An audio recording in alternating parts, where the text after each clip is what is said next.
Bom, que bom a gente estar aqui hoje na Câmara Temática do CAU, São Paulo. É uma Câmara Temática de Arquitetura Indígenas e Quilombolas, e hoje a gente vai entrevistar o João e a Ana. Vou passar para eles se apresentarem, mas só para me fazer uma breve apresentação. Eu sou arquiteta urbanista, meu nome é Liciane Pombo. Eu sou a Ana Ferreira Pancararu, sou dessa etnia, Pancararu do Sertão Pernambucano, e arquiteta urbanista há uns 7 anos. Porém, estou agora em processo de retomada, depois de ter feito uma retomada imensa através da minha identidade, a partir de... me formei através de programas governamentais. A gente sabe que esse lugar ocupado por arquitetos, ocupado por indígenas na arquitetura e urbanismo, não é um lugar fácil. E sou formada, sou pós-graduada em arquitetura sustentável, só que fui por outros caminhos. E agora eu venho retomando a arquitetura a partir da escrita, a partir da crítica dessa arquitetura que mata o meio ambiente. Eu sou João Paulo, sou arquiteto urbanista. Também venho da comunidade indígena do Mato Grosso. Sou formado pela Universidade Federal do Pará e fui convidado também pela Câmara Temática para dar aqui hoje nesse bate-papo. Mas antes, já estava atuando, né? Desde o começo do final do ano passado, a gente veio aqui na Câmara Temática para estar contribuindo com o arquiteto da base, que realmente conhece as necessidades, a realidade da população indígena. Também fiz pós-graduação, agora eu estou fazendo o mestrado. E o meu foco principal é em relação à biofilia. O meu foco principal é a arquitetura e biofilia em contexto e ambiente construído. E eu ouvi um pouquinho de vocês sobre como que tem sido a atuação de vocês nessa desconstrução da arquitetura, né? Tão necessária aí do conceito de arquitetura, né? Que leva vocês que caminhos vocês seguem, né? Que vocês estão aí tentando desconstruir ou construir da arquitetura. Bom, eu havia desistido da arquitetura. Vou confessar aqui que eu tinha desistido completamente da arquitetura. Então, fui conselheira do CAU por 2 anos, né? A primeira indígena a compor essas mesas porque eram muitas reuniões, quem trabalha aqui sabe como que é, muita convocação. E eu saí traumatizada desse lugar. E fui dar um tempo, não quero saber de arquitetura, não quero saber de nada. E fui fazer outras coisas, porque como eu comentei, o capitalismo ele grita, você precisa comer, minha filha, você precisa... E eu vivo na cidade há 21 anos, então eu moro em contexto urbano há 21 anos. Por mais que eu tenha os meus laços lá, todo ano estou na aldeia para cultuar, para confluenciar. Então eu havia desistido. E numa conversa com um parente mais velho, um sábio da localidade, eu fui buscar entender qual era o meu lugar na arquitetura. Porque desde a faculdade, foi na faculdade que eu digo para todo mundo que eu sou indígena. Porque eu cheguei na cidade grande, eu precisei me isolar, porque toda vez que eu dizia que eu era indígena, era, mas você é do mato. Do mato ali. O apontamento era esse. Então eu era totalmente descredibilizada em qualquer coisa que eu fosse fazer. Quando eu chego na faculdade, que um professor de arte diz assim, agora a gente vai construir umas ocas. Tá, então vamos lá. Aí foi aí que eu disse. Quando eu disse na faculdade que eu era indígena, eu fui afastada. Todo mundo me olhava diferente, todo mundo me olhava torto. Ninguém queria fazer grupo comigo. Por quê? Porque nós indígenas ainda somos vistos nesse lugar de despotência. Vocês são selvagens, então como assim vocês estão fazendo uma disciplina em que requer cálculos ou uma cognição e etc, etc. Então esse estereótipo. E aí foi uma luta para finalizar a arquitetura. E eu não entendia por quê. Nesse modelo eu não entendia por que as pessoas me isolaram desse jeito. Então eu desisto da arquitetura depois do CAU e vou para essa retomada de identidade, falar com os meus mais velhos, o que eu faço? E aí um dos mais velhos disse assim, a gente tem uma ideia dessa arquitetura que você está falando, mas a partir do habitar afeto. Nossa casa é afetiva, é um lugar de afeto, um lugar de troca de memória. O Por que você não volta para a arquitetura, mas desse lugar da escrita, desse lugar mais subversivo, de entender a arquitetura a partir desse afeto, dessa casa afeto? Foi aí que eu resolvi retomar, mas com especulação mesmo. Eu quero ser uma arquiteta especulativa que desconstrói, sim, esse modo imaginário do que é arquitetura. Desse modo de que a arquitetura é vida, sendo que a gente vê que a arquitetura é morte. Nas nossas aldeias, você não vê uma pessoa sem casa. Todo mundo tem sua casa, não importa qual é a tipologia, se é de pau a pique, não importa se estão usando os materiais de modernos, não importa, mas todo mundo tem. Aqui não. Um dos lugares que mais tem arquitetura no planeta, você passa aqui numa ponte e tem várias pessoas dormindo sem essas paredes que a gente tanto evoca como sendo símbolo da nossa intimidade. Então, eu quero, assim, a minha retomada é isso, a partir de uma arquitetura escrita e crítica. E subversiva. Muito bonito. Eu também vejo muito dessa questão da ocupação do espaço, principalmente nesse ano, principalmente em todas as palestras que fazem, os indígenas estão ocupando lugares por direito deles, na saúde, na educação, entre outros. E nós, na arquitetura. Eu vejo muito legal essa parte de nós entender e poder resolver o problema que tem no nossos povos. Né? Por exemplo, as casais. O meu estudo no mestrado está nesse foco. Como a gente vai resolver essa questão? Por quê? Porque quem vai construir a casai hoje em dia não é está construindo a casai é um homem não indígena. Fala pra gente um pouquinho do que é casai, para quem não conhece. Tá, a casai é Casa de Saúde Indígenas, que ela está localizada em todos os estados do Brasil e aonde os indígenas vão fazer tratamento. Tipo, é um lugar de repouso, onde auxilia eles para levar em outros lugares fazer exame, entre outros. Que é diferente das UBS. Sim, diferente. Que também existem em todas as cidades. Toda essa cidade.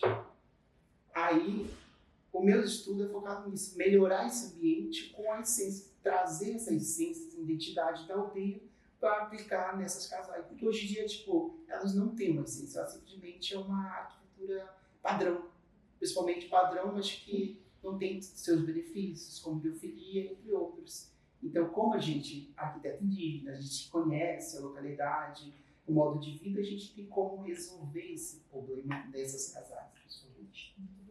Hoje em dia tem se falado muito vou falar uma coisa que também, para mim, é bem polêmica, porque eu trabalho com isso, que são as soluções baseadas na natureza.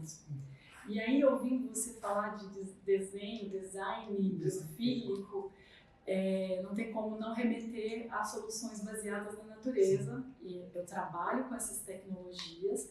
Hoje elas são uma vertente europeia do que surgiu nos Estados Unidos, que eram as infraestruturas verdes. Então, a gente percebe essa coisa do colonialismo, da arquitetura e do urbanismo, assim, nos termos, nas terminologias. Então, hoje eu iniciei, também tive um momento da minha vida em que eu estava trabalhando com arquitetura, mas muito revoltada, porque eu não me identificava com nada do que eu fazia, e eu estava muito frustrada também. E vindo de interior, de roça, eu falei, não, eu preciso me reconectar com a minha essência. Então eu fui procurar um pouco abrigo, acolhimento e me retomar ali na minha identificação pessoal através do estudo da paisagem, do paisagismo. E comecei por um curso básico de horta. E mexendo ali nas plantas, eu fui me reconectando, e é interessante olhar para trás e ver isso de mais de 12 anos atrás, como esse processo foi bonito, assim, né, de a gente se retomar, assim, da sua essência mesmo, né. Então, para mim, aí, com o passar do tempo, conheci a infraestrutura verde. E é aquilo, uma terminologia que vinha dos Estados Unidos, com seus padrões, com suas aplicações, sempre interpretando a partir do território deles. E depois de uns anos surge, vindo da Europa, como contraponto ali à arquitetura americana, norte-americana, essa nomenclatura, essa terminologia, soluções baseadas na natureza. Sim. E assim como você, o capitalismo nos obriga ali a Então, qual que é o meio termo? Então, já que eu estava insatisfeita na arquitetura ali tradicional, né, tradicional europeia, eu comecei a adentrar nas soluções baseadas na natureza, até que chegou um ponto em que eu falo, gente, mas isso não faz sentido. Soluções baseadas na natureza, mas os indígenas, as populações tradicionais, ribeirinhas, caipiras, sertanejos, todos eles sempre fizeram um manejo da vegetação, das águas, da natureza. Sempre tiveram que lidar com o manejo da natureza. Então, essas soluções são baseadas na natureza, mas através dos ensinamentos das culturas tradicionais. E aí eu entro também num segundo momento de muito questionamento, de muitas críticas, e esse processo é infinito, né? Então eu ainda trabalho com soluções baseadas na natureza, mas com o aprendizado, principalmente dos povos indígenas, né? Então por isso eu acabei aí entrando nessas pesquisas. Então, ouvindo você, João, falar da biofilia, que é muito importante, porque ao mesmo tempo, eu queria ouvir vocês também falar, uma provocação mesmo, né? Ao mesmo tempo, eu falo, poxa, mas é bom que pelo menos estão falando de natureza, pelo menos estamos falando de biofilia, pelo menos estamos aqui questionando uma retomada de conhecimento de povos tão ancestrais. Então, ao olhar de vocês, que a gente está, né, nesse momento rompendo também com essa, trazendo uma contrapartida, como que vocês veem isso, dessas tecnologias? E nesse sentido, o quanto essa iniciativa do CAL de São Paulo, de criar essa Câmara Temática, exatamente para trazer essas discussões, o quanto isso é pioneiro, o quanto isso é importante, e qual o papel que nós que estamos aqui nessa Câmara Temática podemos, assim, trazer de colaboração mesmo. O que vocês têm a dizer sobre isso, né? Essas tecnologias, esse pioneirismo do CAL, o que vocês têm a refletir aí? Vou começar do final, tá? Essa iniciativa do CAL é extremamente importante. E eu espero, do fundo do meu coração, que isso seja levado realmente de uma forma séria e que essa iniciativa tenha outros povos indígenas, tenha outros, não só arquitetos, mas tem outros artistas, tem outros construtores, as mulheres da cerâmica, que também podem contribuir muito com esse lugar, né? A arquitetura em si, ainda assim, a gente estuda a arquitetura pautada nos moldes europeus, né? Não tem ainda, infelizmente, eu espero que essa iniciativa chegue a outros lugares em que na arquitetura em si, na própria faculdade, tenha esse tipo de bate-papo, leve pessoas indígenas para conversar sobre as suas formas de habitar. E eu acho interessante também esse negócio que você trouxe aí de tudo voltado para a natureza. Eu acho estranho, e para mim é nada lógico, por mais que eu viva em uma casa tradicional aqui, urbana, eu tenho uma necessidade da casa que eu vivo ter um pedaço de terra. Eu não tenho problema de ver a terra nua, que é, né, o Nego Bispo, que foi um intelectual, ele fala que a terra é o nosso anseio de origem, né? A gente tem anseio, ao mesmo tempo tem medo dessa terra nua. Então esses diálogos, essa iniciativa do CAL é muito importante para que a gente aprenda a habitar de uma forma a preservar as vidas que existem no planeta. Porque senão daqui a pouco somos nós e um monte de concreto. E quem já assistiu filmes distópicos, a gente vê o que acontece. Fica nós, todo mundo sujo, os humanos sujos, com um monte de concreto espalhado, explodido. Esse o nosso futuro, se a gente não começar realmente a dialogar e levar essas iniciativas que o CAL tem, parabéns para ele, para outros lugares, para outros espaços. Legal. Tá, em relação a esse do CAL, em relação ao pioneirismo, eu acho de suma importância, principalmente eu que venho da base, que vivo na comunidades indígenas, eu vejo que isso nos traz a questão da visibilidade, principalmente em relação à forma que a gente mora, principalmente a gente teve presente aqui na população indígena, não vou me lembrar agora, existem aldeias, mas será que a população de São Paulo conhece esse lugar? Será que simplesmente é uma localidade e lá não tem uma vida, lá não circula uma cultura, lá eles não praticam a sustentabilidade, o modo de vida deles? Então, com tudo isso que a Câmara Temática vem, ela vai mostrar essa realidade, como a população indígena de São Paulo está morando. Ela tem toda uma funcionalidade, ela pratica ainda essa escultura. Apesar de ter poucas terras, mas elas estão resistindo. Estão resistindo àquele lugar para sobreviver, resistindo à cultura deles, o modo de vida deles também. Então, a Câmara Temática é importante dessa forma, ela vai mostrar, principalmente, as pessoas que constroem, as pessoas que fazem o espaço acontecer, principalmente trazer esses indígenas que já têm esse conhecimento há muitos anos para ensinar, por exemplo, assim, ensinar os arquitetos, né? Como não? A gente já trabalha nisso em relação à natureza, então a gente sabe o que dá certo, o que não dá certo, que a gente está lá naquela localidade há muito tempo, e é muito legal que esperamos, né, que o CAU continua trazendo esses povos indígenas da localidade para demonstrar os seus trabalhos, né, em relação ao grafismo, cerâmica, entre outros. Porque simplesmente a gente tem artes, a gente tem arquitetura, a gente faz isso acontecer. Então isso é um aprendizado para as pessoas para saber como funciona uma localidade, né? Como realmente funciona uma aldeia. Então tirar esse olhar que eles têm, né, em relação a aldeias indígenas, né? Que não tem uma funcionalidade, não acontece nada, simplesmente é um povoado e mais nada. Então, o CAU está dando, para dizer assim, essa oportunidade, está valorizando a cultura indígena para que outras pessoas conheçam através dela. A gente está falando muito isso da construção que vem sendo imposta, né? Como que também, até pensando nessa questão das políticas públicas e da visita que a gente fez na Italirá e tal, sim, até teve uma fala da Maria que também, na última visita, ela falou isso, né? A gente não quer morar em casa de cimento. Eu gosto de casa de madeira, porque o meu povo vive em casa de madeira, é mais fresco.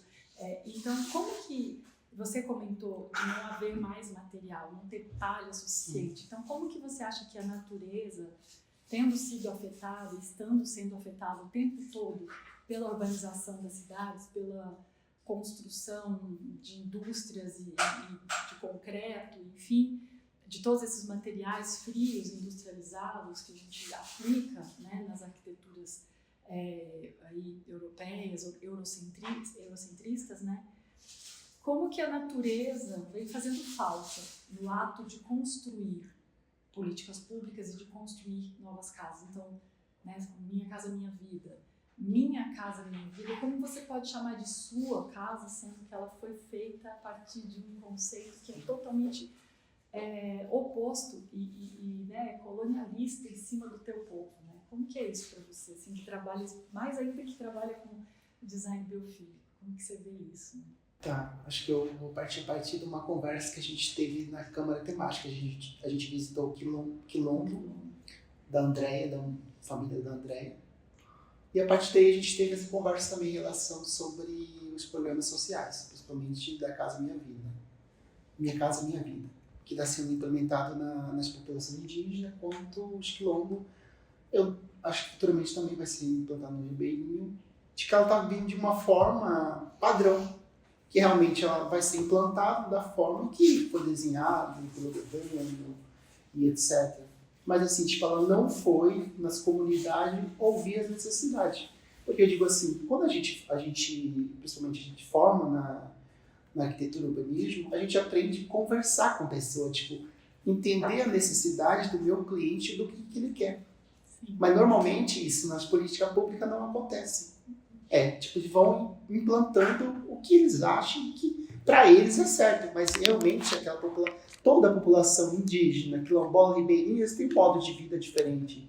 Então, o certo era ouvi-los para depois construir através da demanda deles. Porque lá existem construtores que conhecem o modo de vida, a demanda das palhas, principalmente a época das colheitas, a época que é bom para construir as casas. Então, toda a população ela tem um modo, um respeito, um período de fazer essas construções. Principalmente essa questão do manejo.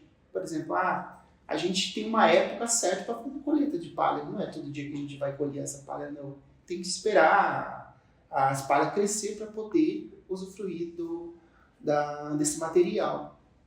Então, hoje em dia a gente vê que está sendo realmente, as comunidades não estão sendo ouvidas em relação a essas construções. Eu tiro isso de experiência própria mesmo, na minha comunidade o pessoal dessa política pública já foram conversar com o pessoal lá, os pessoal que vai ser beneficiado, e o projeto é isso, é um padrão e o pé direito não agradável, muito baixo, e a gente vê que, principalmente na forma que a gente vive, não vai atender as necessidades, principalmente hoje em dia do clima, né? Do clima que hoje em dia não segue como seguia antes, né? O padrão. Hoje em dia está mais quente mesmo, então essa arquitetura trazendo, não vai atender a necessidade da população. E futuramente acho que a comunidade, o povo que ser beneficiado vai preferir construir outra casa do que estar vivendo nessa casa do governo. Não dá, né? Eu escuto muito isso, é uma das questões que mais me incomoda quando alguém me fala assim. Recentemente eu escutei uma pessoa, eu estava indo para o Mato Grosso do Sul e eu ouvi uma pessoa me falou assim, eu falei, estou indo numa terra indígena, né? E para fazer um projeto de recuperação de nascentes, enfim. E aí essa pessoa virou para mim e falou assim, lá aqueles índios lá é tudo vagabundo, eles ficam na estrada, eles não querem plantar, eles têm terra lá doidada e não querem plantar. E aí eu fiquei em pânico, assim, sem saber o que falar, porque é uma pessoa muito vizinha, sabe? E aí eu delicadamente eu falei, então, mas é complicado, né? Porque eu tô indo fazer um projeto de restauração de nascentes, não tem água lá, como é que vão plantar? E aí não precisa falar mais nada, né, gente? Assim, infelizmente, assim, as pessoas têm essa imagem, né? Ainda, preguiçoso, ficam na estrada pedindo dinheiro, não querem plantar, e estão tudo metido com crime. Então, assim, fica uma ideia, assim, né, de violência, de racismo mesmo, né? De selvageria. Selvageria, exato. E eu sempre respondo assim, então, mas são humanos, né? E acho que indígena, não indígena, a gente tem nos seres humanos, a gente tem situações que... Transgressoras, enfim, todos temos. Por que os indígenas têm que ser perfeitos? São incorruptíveis? Né? São pessoas que têm que ser perfeitas, são pessoas que não podem errar, que não podem cair porque os não indígenas caem na criminalidade, caem na drogadição, caem em alcoolismo, caem em violências, caem em várias questões e tá tudo bem. Ninguém fala, tá vendo? Olha, é branco, olha lá, ó, tudo vagabundo que tá, né, na drogadição. Não, ninguém fala isso, né? Então, porque se marginaliza tanto, né? Enfim, é muito triste, assim, ouvir essas coisas e a gente fica... Porque também, até na aldeia, não é tudo maravilhoso, né? Claro. Acontece... A diferença é que todas as situações que pode acontecer no meio urbano, acontece na aldeia. Mas é poucos. Por quê? Porque tem poucas pessoas. Sim. A população é menor. Agora, se fosse uma população de 20, 30 mil, estaria acontecendo vários fatos diretamente. Então, essa é a diferença. A proporção faz isso. E a gente não pode esquecer, né, dentro do contexto histórico, que nós, povos indígenas, só fomos considerados gente a partir do século XX. Né? A gente nem era considerado humano. Nós, as pessoas pretas e os povos indígenas, não tinham alma, né? Exato. Então, ontologicamente, como é que foi contada essa história? Então, hoje, o reflexo de tudo que você falou é um reflexo desse contexto, do que foi contado, desse racismo científico lá de trás. Então, é importante que a gente também tome conhecimento e leve conhecimento para a aldeia, porque os nossos, eles não sabem disso. Eles não sabem que humanamente nós não existíamos. E aí, quando eles vêm para a cidade, que eles precisam ouvir uma coisa dessa, de que maneira eles vão reagir? Porque eu, no caso, eu vou ter uma forma mais tranquila de responder. Um indígena que vai ouvir que é vagabundo talvez seja violento. E aí, não, nossa, mas não pode. Porque o branco pode falar o que quer, baseado nas suas evidências e no seu próprio preconceito, mas não quer ter a resposta que merece. Então é importante que a gente leve esse tipo de fato de que ontologicamente nós não éramos considerados humanos até o século XX. Agradeço pela permissão de fazer parte disso, de ouvi-los, de poder aprender. E, enfim, se quiserem fazer uma última fala. Bom, vou terminar agradecendo ao Cal, agradecendo por ser esse lugar da retomada, foi o lugar do fim e o lugar do recomeço, pela iniciativa, e que essa iniciativa ela se amplie e encontre outros horizontes para que debatam sobre outros modos de existência. Então, muito obrigada mesmo. Também quero agradecer ao Cal por essa oportunidade que a gente está tendo, principalmente dentro da Câmara Temática, a gente falando das nossas necessidades, dos nossos anseios, e que continue isso mesmo, trazendo as populações tradicionais, não só indígena, quilombola, ribeirinho, entre outros, para realmente que a população em geral conheça, né? E dar essa oportunidade, dessa visibilidade para as populações tradicionais.